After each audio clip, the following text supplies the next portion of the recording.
This is a podcast about our lived experience, which unfortunately includes infant death and subsequent mental health struggles. Please take good care of yourself and only listen if this content feels safe for you right now. We'll still be here when you're ready. Hi, I'm Judith. And I'm Alina. We both lost babies to SIDS in winter 2021. In the throes of grief, I reached out to a stranger on the internet and our friendship was born. In the years since, we've been working hard to survive, rebuild, and navigate the continual challenges that have come our way, including divorce, Job loss, dating while bereaved, moving multiple times, health scares, pregnancy and parenting a living child, starting new jobs, and so much more. We are tired. Happily ever after is out of the question for us, but this podcast documents our journeys to happier ever after because we believe life after loss is worth living. So join us as we laugh, cry until we laugh. Welcome to As Long as I'm Living podcast. We're so glad you're here. Hey everybody.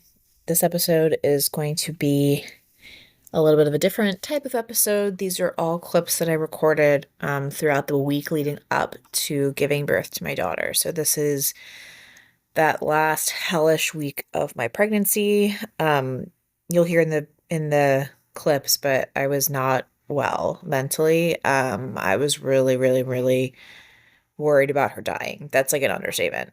I was like beside myself, losing my shit that she was gonna die. And the end of the story is that she was born alive. You may even be able to hear her in the background of these clips. So I suppose this is my warning that this is an alive baby heavy episode, although I sure did not know at the time that it would be because I was, like I said, really worried she was going to die. These clips start when I was 39 weeks and 3 days pregnant. I didn't wind up giving birth to her until 40+1. It was a long stretch of planned inductions, canceled inductions, started inductions, paused inductions, and then finally she was born after a quick 6-hour labor and a super quick delivery. And things have been going really well at home. This episode is just the birth story part of it. There's going to be a secondary episode probably next week, or maybe we're going to release these the same day. I'm not sure. That will be Judith and I talking about the birth, how I've been feeling, and all that stuff. So stay tuned for that. And yeah, this is basically just my live blog of the last week of my pregnancy. So if that doesn't interest you, skip on. But if that does interest you, enjoy. Hello. I am bad. I'm really bad. Like really bad.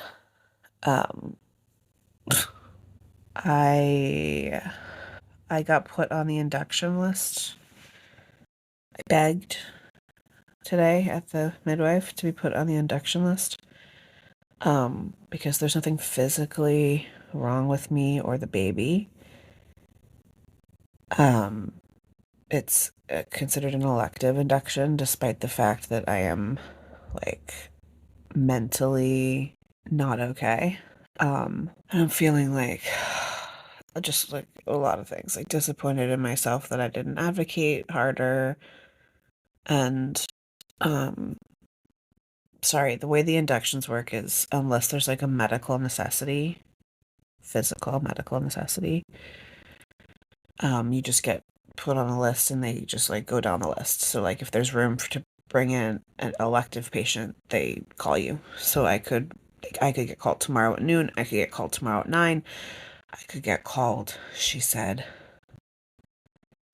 anytime over the next week and a half. And I was like, at some point, if I haven't given birth, it would be considered a medical induction, right? She's like, yeah, but we don't do that until 41 weeks.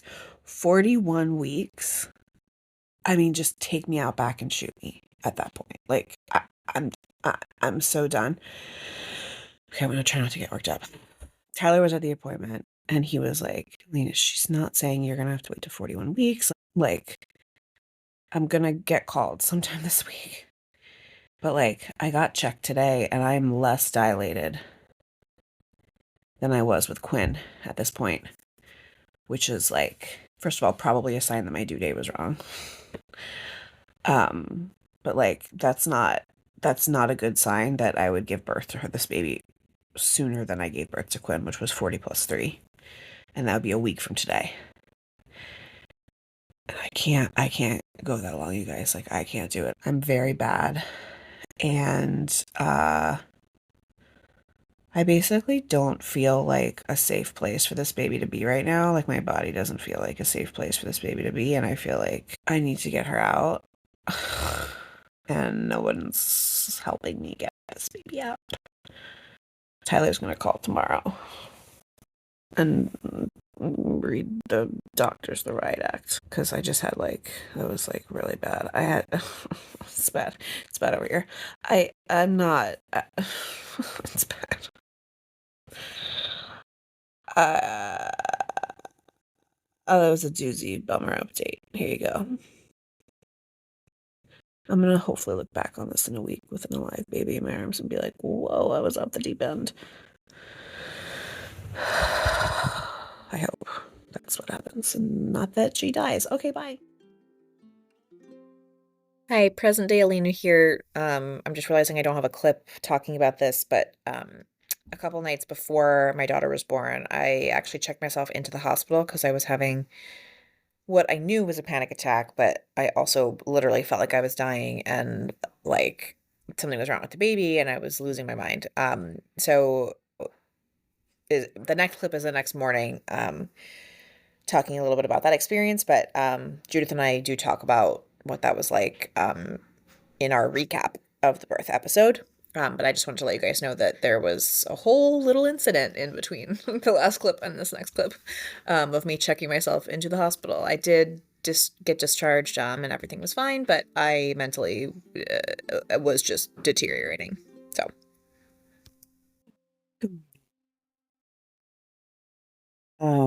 So I guess there's a baby boom at the hospital. These are all the May, June wedding babies, so this is typically a very busy time for babies at the hospital. And the way that it works is, so I was admitted to the hospital. I had a bed. I was like in the hospital. If I had gone into labor, they would have delivered me. But the way that it works is they can't, like, the ratio of providers to patients in labor has to be under a certain amount. And so they can't induce labor in anybody unless there's like room for people who might go into labor. So if I had shown up in labor, they would have delivered me. I mean, obviously. But they can't like do any interventions to start labor unless there's like a certain amount of free space, which there wasn't last night. And per their best guess, there will not be today. They were being super transparent and helpful, like really, really wonderful, and gave us all that info. So basically, she said, "We will admit you. You can move in." That's what she said. You can move in. I'm not going to discharge you. You are clearly like, you know, you can move in. But I am telling you that you might be living here for a couple days before we can actually induce you. And so I made the decision to go home. They cleared me to take Ativan. She wrote it in my chart.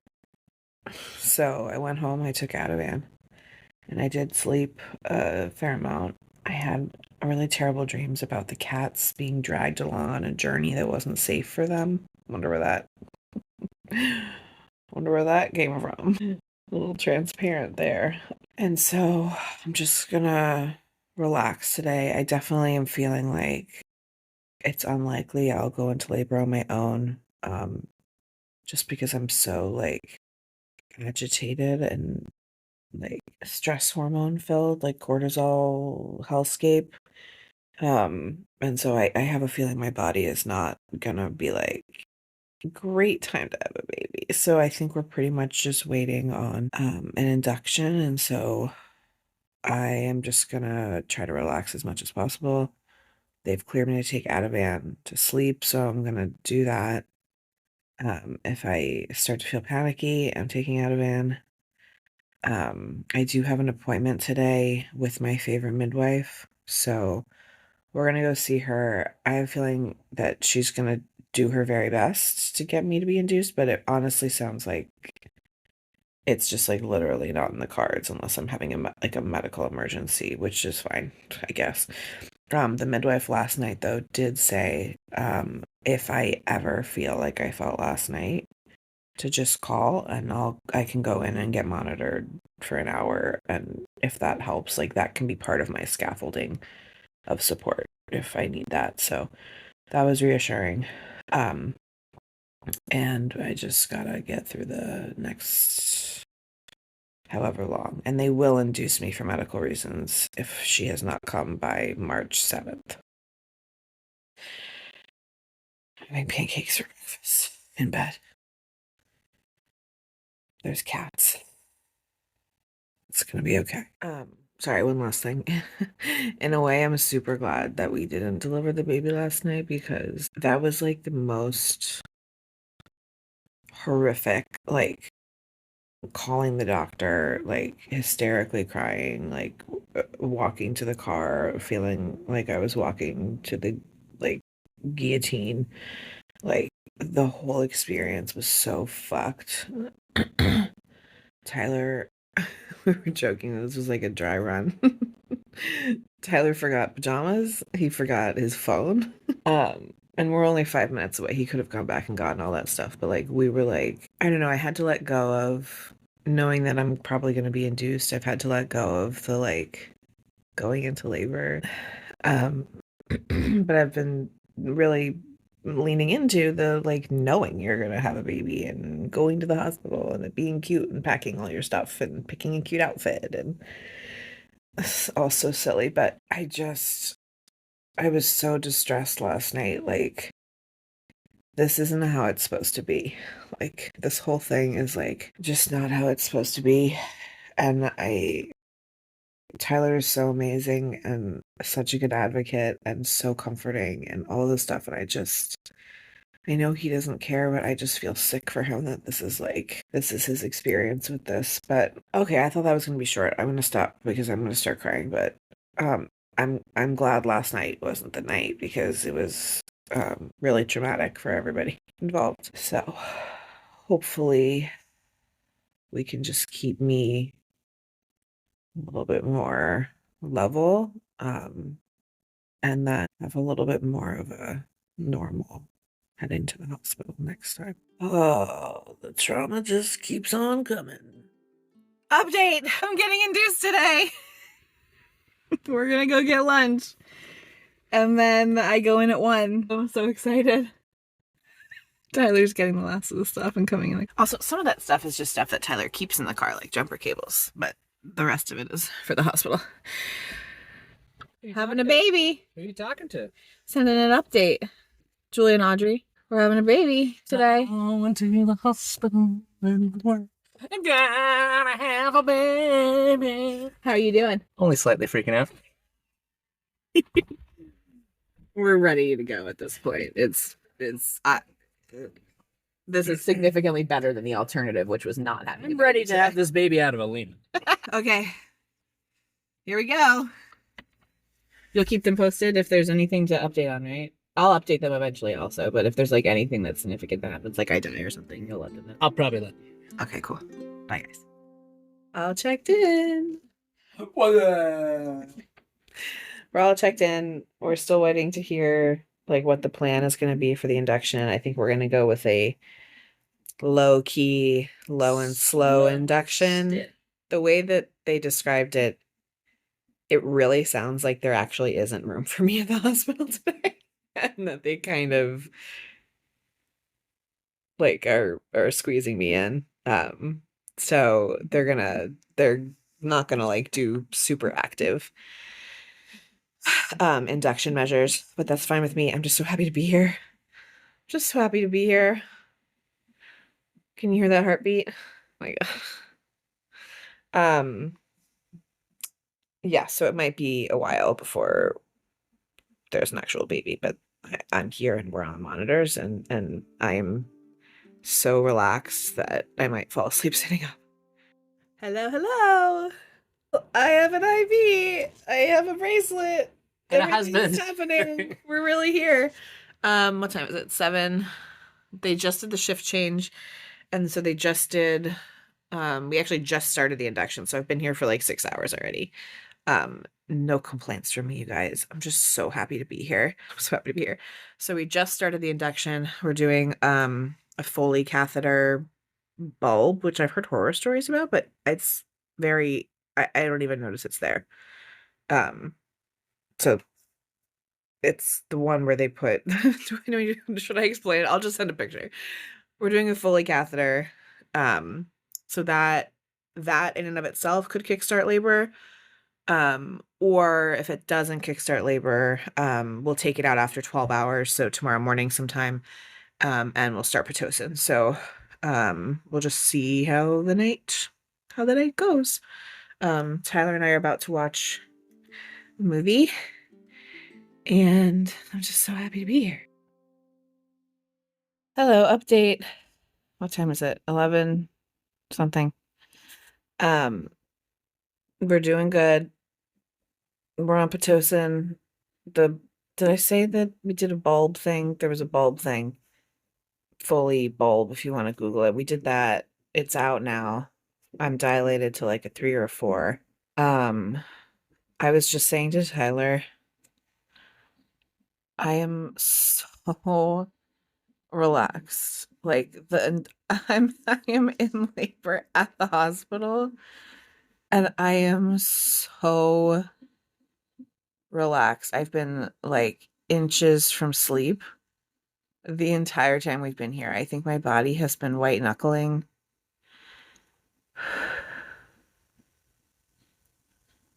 Contraction. I think my body has been white knuckling for 9 months, just trying to keep this baby alive. And now we know we don't have to anymore.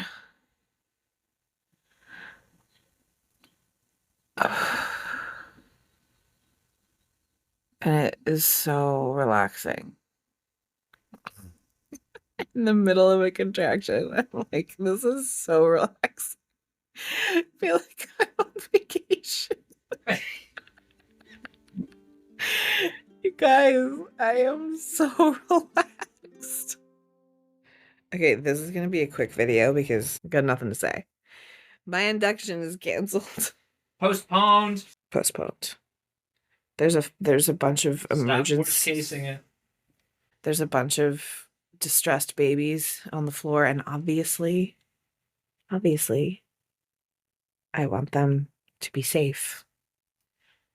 But all the doctors and nurses are flurrying about taking care of the distressed babies. Multiple emergency C-sections. So anyway, because my induction is voluntary, it's on hold. So I'm off Pitocin, and yeah, I'm not good. I'm not good about it. Wait, are you still having regular contractions even though the Pitocin is off? Yes, so I'm still having contractions. So here's the thing with Like, the contractions. Real one? Yes, Real one? yes. So I'm having real contractions, but what's been happening, so basically whether or not I'm on or off Pitocin, I am continuing to have contractions, but they are very far apart without the Pitocin. So the Right. Pitocin has been making them closer together. And so the plan was like, okay, so like 2 hours ago, I kind of hit a wall with this like slow chill induction, which by the way, actually was amazing. For like the vast majority of this time, I have been so happy. I have been like just vibing, Okay, but wait, relaxing. I have a question. Yeah. I have a question. Yeah. But how many centimeters dilated are you? You don't know. They haven't checked me since, what time was that they checked me? It's like early afternoon. They checked me like maybe 4 hours ago, and I was 3.5. Okay. And so the plan, I all of a sudden like kind of hit a wall where I was just getting like, I think I was like losing steam in that it didn't feel like I was making progress. Like, it felt like the contractions continued to be manageable despite but not in intensity. Like, you didn't feel like it was getting more intense. Right. They were painful. Like, I'm breathing through them, but like completely manageable. And like on the Pitocin, like they would up my Pitocin, and like I went from 2 to 3 to 4 to 5, and like from 3 to 4 to 5, like I looked at the nurse and I was like, "Are you sure there's Pitocin in there? Like, I'm not feeling anything. Like, there's nothing happening." And I know you can go up so much higher than that, but they were like trying to do it gradual and like whatever, blah blah blah. So we came up with this plan. I was gonna, go off the monitors for like a half an hour. Do you have 2 seconds to talk about this? By the way, I don't want to. Yeah. I was gonna take a shower. And it was so nice. I took a lovely shower. Like, I really feel like I came out, like, recharged and, like, ready to, like, get going. And so the plan was we were going to, like, really start jacking up the Pitocin. As soon as I was uncomfortable, we were going to do my epidural and then break my water and, like, really get things going. So we had this whole plan. I was going to go up now by 2 every time instead of 1 on the Pitocin, and we were going to kind of crank it. So literally the nurse comes in, she puts my Pitocin on, she's cranking it. She started the first crank to 2, right? The first crank by 2. And then not even 5 minutes later, the doctor came in and was like, "I'm so sorry. We're going to have to take you off the Pitocin." And I was like, what did she say? Exactly what did she say? So there are so many medical inductions right now, and one emergency C-section, like wheeling them to the OR. Okay, and wait, then, pause. Hold yeah. on, pause. Is this a small hospital? It is a small hospital. It's a relatively small in the grand scheme of things, yes. It's not like I'm not like delivering in Boston. I'm delivering in a smaller town hospital. There's at least 20 rooms. Okay, But there's like 20 rooms.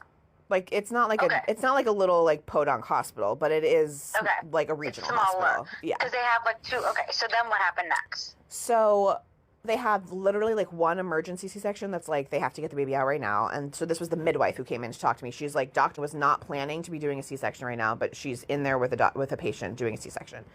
Then there's another baby she's like, it's not an emergency C-section, but she has been stalled for 7 hours, and like we need to get this baby out because like it's starting to become a problem.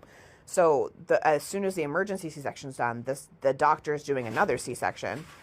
And then she said, we just got 2 calls, one from someone who hasn't felt their baby move and another from someone who has, what did she say, headaches?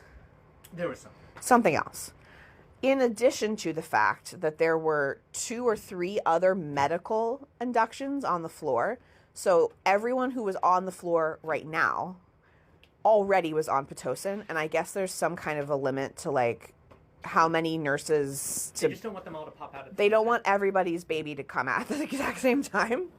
And so because my induction is, again, still elective, they can stop my Pitocin. And so they basically, I will say, they didn't literally say, you have to, but that was strongly implied, was like, we really can't support it, and we are asking you with everything, with like hat in hand, can we please stop your Pitocin, because you're the only person on the floor whose baby is not like in imminent distress and needs to get, and here's the thing, like, I'm frustrated and upset and sad and like whatever, and I obviously know those babies need to get out. Yeah, so I'm not having a baby today. That seems obvious. The baby is not coming today. Yeah, baby's not coming. The baby is definitely not coming today. Not coming before me. That seems 100% sure. But your body could kick in and take over the Pitocin, and you could ramp up that way. It could. So I genuinely am asking your advice. I might not take it, but I do want your advice. Okay? Okay. I'm just setting the stage. Okay? I want to hear your advice, but I might not take it. I'm prepping you now. Okay. I can go home. You're lying to me. I'm allowed to go home. Oh. I think that the chance that my body is going to go into labor here in this hospital with the lights and the uncomfortable bed and the stress is next to zero. And I want to just be clear. I am not suggesting that I do this. I just want to hear your thought process behind me saying that this is an option. I want to hear your thought process about what you think. I think it's more likely that I will deliver this baby sooner. I think there's a chance that I would go into labor on my own at home as opposed to being here. Now, Tyler doesn't want to go home. I think the greatest chance for this baby to come out as soon as possible is as soon as this medical necessity stuff is done on this floor. They're going to come in here and you say, let's fucking go. Can you hear Tyler, by the way? No, but I think I know what he's saying, which is what I agree, that, like, if you go home to get back into the hospital and start this process again, it's going to take forever. First of all, we don't know if they're going to let you back. Second of all, they have to rehook you up. They have to put the IV back in. They have to take your vitals again. They have to take your blood test again. They have to check your dilation again. It's like it's going to start from scratch, and you don't even know. You could call back in 6 hours and be like, I'm ready to come back in, and then be like, oh, well, we have one more emergency case. Your room's gone. If you're here and now, this is my thought. The minute they're done with whatever they're doing, they will come back to you and you will get started again. Yeah, so this is, I already talked to the nurse and I basically said to her, like, at the end of your shift, I want you to give me a sense of, is this we've got distressed babies for 48 hours in our queue, or is this Alina, couple hours 2 days situation? ago, no, but 2 days ago they said, 2 days ago, they're like, we're jam-packed. Yesterday, they said we're jam-packed. Like, this is how it but is, Judith, really. if I hadn't gone home on Thursday, we'd still be here and I still wouldn't have a baby because we would have done the exact same thing 2 days in a row. So, like, I'm happy I went home on Thursday. Now, okay, hang on. But let me just say, so I am not at all leaning toward going home. I'm considering it as one of many options. Now, here's what I actually think is my plan in my head. And I've already talked to the nurse about this and she was supportive. Literally the second that these babies are stable, that all these moms and babies are stable, I want an epidural and I want you to crank the fucking Pitocin into outer space and get this baby out. Like, today. And like, what did she say about that? She's like, yes, absolutely. They've been doing it slow. Which is more gentle. It's nicer. It's a nicer experience. Like, I'm done with that. I'm done. I'm over it. And I feel like I just need this baby to be out. And I think the fastest way to do that, and I think you agree with me, and I think Tyler agrees with me, is stay here, wait it out. As soon as these things are stable, everything is more stable, like, I am going to advocate for the fucking fastest way you can get this baby out is the way we're going to do it. Induce me to hell. Epidural, Pitocin at 15, I'm done. I'm done. I hear you. I want to know what your gut is telling you. I don't think you're going to go into labor at home. I don't think I'm going to go into... part of the reason that I was so relieved to come in here is because I think I feel like my body has been fighting tigers. It's like, it thinks it's been fighting tigers for 9 months. But the last 2 weeks, it's been so... I know it's bad horrible. that I don't think I will go into labor on my own. I genuinely do not think I will ever go into labor on my own. It's horrible. It's literally horrible. It's horrible. Yeah. You said you felt more relaxed than you had. Yeah, Tyler's reminding me that the hour I got here, I said I felt more relaxed than I had felt in 9 months, and I think that's true. It's horrible. That's why I feel like going home, it's like, first of all, you probably won't sleep tonight if you go home because you said that they gave you Ativan last night and you felt good sleeping on the monitors. They gave me Ambien last night. Okay, they gave you Ambien. Feel good sleeping on the monitors, yes. You got to sleep on the monitors if you go home. I think with Quinn, you would have gone home, because you were in no rush. Yes. But I mean, I would have been disappointed. I would have been whatever. Yeah, but you would have gone home. I don't know, Lena. I'm just fucked up. My brain always said I would never go home because I know too many scary stories. I know you would never go home. I know. I would never go home because I know too many scary stories of people who went home and then they're like, what if? I know. You know? I know. I know. And Rosie I am died. sitting here, like, talking about the option of going home, acting like I'm all brave. And, like, I don't think push comes to shove, I would actually walk out the door. Like, I would not walk out the door. Only because I know, I don't think it would happen, but I couldn't have that liability on my hands. That is exactly how I feel. That's exactly the way I was saying it to the nurse. On my hands. And it's like such a risk. Even though it's not a risk, it would feel risky to me because I just know so many people who went in and then went home. And were sent home and then something happened. That's exactly what I said to the nurse too. That's what I said to the nurse. I don't want to assume that responsibility. It's too much for me. Tyler is reminding me, and he's not wrong, that every single day since I begged for the original induction on Monday, I've had a panic attack or multiple. I wouldn't go home. Trying to go to sleep at night. I think that you're next in line, and I wouldn't want to get out of line because then you can't get back in the line. So, okay, I hear everybody. I think I'm not going to go home. But I'm not saying, Alina, do not go home. That's dangerous. No, I'm not saying that. I'm just saying that, like, you couldn't pay me to get out of there. I know. Well, that's why I said, like, because I do think you and I are very slightly different in risk tolerance. We are. But I still don't actually, like, I can't actually picture myself, like, walking out the doors of this hospital. Like, I actually can't do it. All this to say, okay, so fine. Can we talk about how annoying this is for a second? It is really annoying, and I feel like the slow but steady approach, like, I understand the thought of it, but now you're stuck, and that sucks. And I'm like, and it's so shitty because, I'm having another contraction. Because you could have this morning, if you would have cranked it up by 2 starting at 8 a.m., you would have been so farther along that they couldn't have stopped it. The problem is that you're earlier enough that they could stop it. Exactly. And it's so, I don't want to have a labor with regrets, and obviously labor with a dead baby at the end is the biggest regret.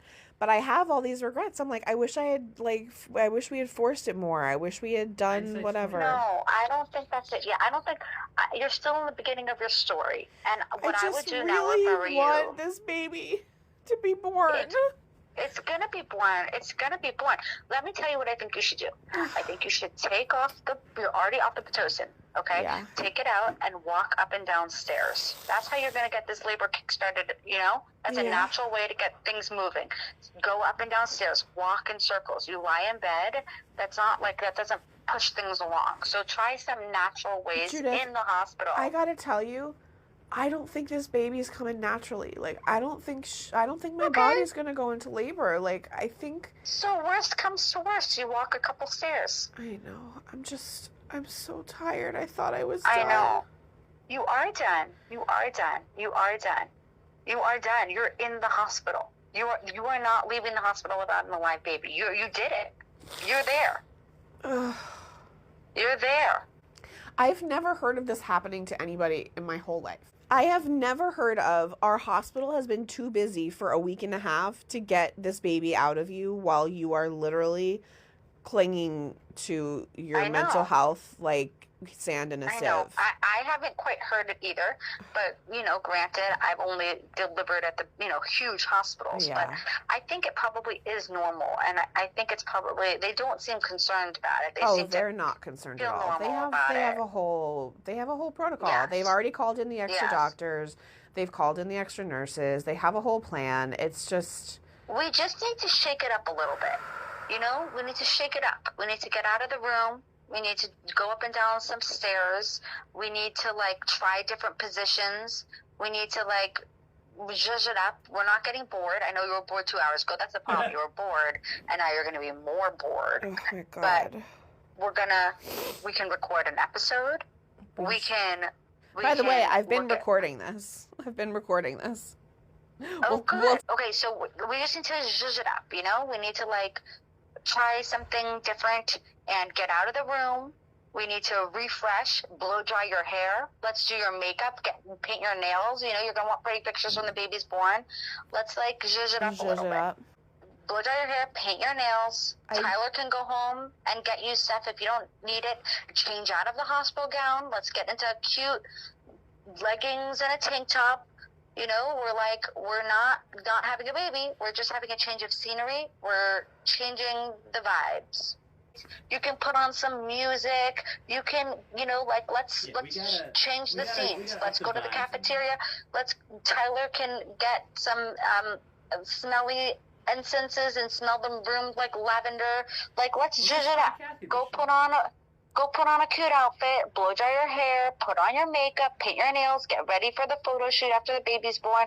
You know what? You're going to feel so good when you look at the pictures and you don't look like a piece of shit. But the problem is, I will have been at the hospital for like 5 days and I will look like a piece of shit regardless. Also, I'm literally watching my face get puffy again with like cortisol and crying. Like I over the last 24 hours, I've been so relaxed here and I've been just like really just like vibing, and I've watched my face swelling go down because I've been so stressed that I have like cortisol. I had like cortisol face and crying puffy face. And I watched it literally the second we got this news and I started crying. I watched it get puffy again. I'm like, oh my God. Like, I know. The body keeps a fucking score, Judith. I know. But the baby will come. This baby will come. You're not going to go. Your baby will come. She's asking for just a few more hours, and we can give her that. Okay. That's what she's asking for, and we can give her that. So what can we do to, like, get you excited about the fact that you're in labor again? Well, I'm not in labor. Mm-hmm. Okay, well, what can we do? Well, you're having regular contractions. I am having regular contractions. We've been on the phone for 22 minutes, and you've had 3 contractions. So there you go, every 7 minutes. Yeah. This is the other part that's so annoying. It's like, okay, so I'm just, because we came in here and did this, I'm now having strong, painful contractions every 7 minutes, as opposed to before where I was having Braxton Hicks contractions every 7 minutes. Right. For 4 weeks. Now you're kind of stuck. And now it's like, great, I get to be in pain every 7 minutes so that I can't even sleep. It's cool. Yes. Cool. Big fan of this whole situation. Get the epidural. And I can't get the fucking epidural. I know. I mean, I think if I were like really miserable, they'd give me something like, I don't know, what do they give you, nitrous or something? I don't think they would give you the epidural because I think there's probably a line. I agree. I don't think the epidural is in the cards for me right now. So I mean, and I'm fine with the contractions. They're completely manageable, except that it's gonna keep me from sleeping. I know but right now let's get up, let's get dressed, let's do some stair walking. Ugh. Let's do some squats or something. Let's change it up. The idea of doing squats and stair walking is very unappealing, but the blow drying was appealing. I'll take some of your advice. I'll think about it. I'll take it under advisement. You know what else you need to do, Alina? We need to plan a trip or pick a project. Like, let's work on a project. Can I just shop online? Yeah. Yes, that's a project. What are we shopping for? I don't know, because I've been waiting on this baby for 5 days, and every single night when she hasn't come, I mean, I've been waiting on her for longer than 5 days, but these last couple nights that I'm like really trying to convince myself not to keel over and die, I have been shopping. So I don't need anything or want anything. That's fair. Tyler's so happy that we talked on the phone because he kept suggesting. Listen to me. He kept suggesting like things to do, and I don't know. There's a part of me that just wants to fucking wallow, which is not healthy. But okay. Hi guys, I'm here with the live baby. I'm gonna keep this short because the Wi-Fi is terrible, but she's here and she's alive. The last week of the pregnancy was like so horrific and traumatic. She was fine, but I was completely not fine. And I'm just so glad that she's here and that she's alive. So I will leave it at that. Thank you so much for all the well wishes, and we're soon. To all of our wonderful new friends, we want to hear from you. Email us at aslongasimlivingpodcast@gmail.com and follow us on Instagram at aslongasimlivingpodcast. We'll get back to you as soon as our grieving brains allow. Yay!